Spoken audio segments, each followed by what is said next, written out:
Hi, I'm Jenny Barnett Rohrs. Let's look at creatures today, imaginary and real. First, I'll take a little of this and a little of that to create new kinds of creatures. Actually, we're going to start off with these great, cool pandas and elephants, but you could use this and that to make almost any kind of animal. To make these, you're going to need some styrofoam balls, and we have 2-inch and 2.5-inch sizes. You're going to need some felt, some pom-poms, wiggly eyes are always fun, some white glue, and glue dots. And then for the prep work, you're going to need a styrofoam cutting knife or a plastic knife, some toothpicks, some scissors, and a permanent marker. Now, if you're doing this with a large group or young kids, you may want to do the prep work first and just have them decorate, but I'll take you through from start to finish. So first we're going to start off by making our styrofoam balls a little flattened so they don't wobble over the place. And to do so, we're just going to cut off the bottom third of the balls. It's really easy to do with a plastic knife. You can even use an old gift card to cut through styrofoam. And we're going to do that on both of the sizes that we have. And if you want, you can even sand it a little bit so that they're nice and flat. I like to use a toothpick and some white glue to join the pieces together. That way they won't come undone. Now, if you're doing this as an adult and feel comfortable, you could use a hot glue gun, but really this works great. So I put one down, the flat side is down, and then I'm going to go ahead and add a little bit of glue on top and join them together. Now they won't go rocking and rolling everywhere. So we'll set that aside and let it dry, and in the meantime we're going to work on our panda, which means he needs those little eye masks. So we're going to cut some ovals from little scraps of felt, and this is so great to use up all those little bits and bobs. You can use a template or just freehand a little oval or teardrop like this. And again, if you're working with small kids, you can do this step and have it ready for them.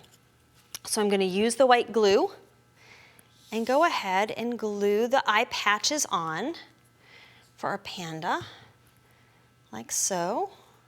And you can kind of angle the pointy bit kind of down and towards the nose because that's more realistic. But again, if you're making up your own versions of creatures, you can do it any way you like. So here's our little ovals. And now we'll add the wiggly eyes. He's starting to look like he's cute already. And we're ready to decorate. And this is the part that the kids are going to love. So if you have the little panda, what we're gonna wanna do is take our glue dots and our little pom-poms and really talk to the class about how, where are the arms and legs and where do the ears go? And to attach them, we're just going to take a glue dot and press it on the pom-pom and then peel it off. Can you see that? You can see the little white shiny bits, and that way you know exactly where the glue dot is. And for the panda, we're going to attach the ears right up at the top so that they're super cute. And then we'll move forward to the arms and legs, kind of at the top and the bottom. If you want to make a nose, use a white pom-pom, attach it right in the middle, like so, and then use a little black marker to create a little snoot for him, because little animals have snoots. And we're going to go ahead and repeat and put the arms and the legs on. Now, if you're thinking that maybe you'd like to try something a little more advanced, you could paint the styrofoam ball first and then add colors that the animal might be. So if we're painting this elephant, we could paint him gray and add a little bit of pink or white along the belly. But we're gonna go ahead and just add his arms and his ears. Now, to make the elephant's trunk, we're gonna use 3 pom-poms. And we're just gonna press on the glue dots and then start in between the eyes. I'm gonna turn him around here and kind of lay him down.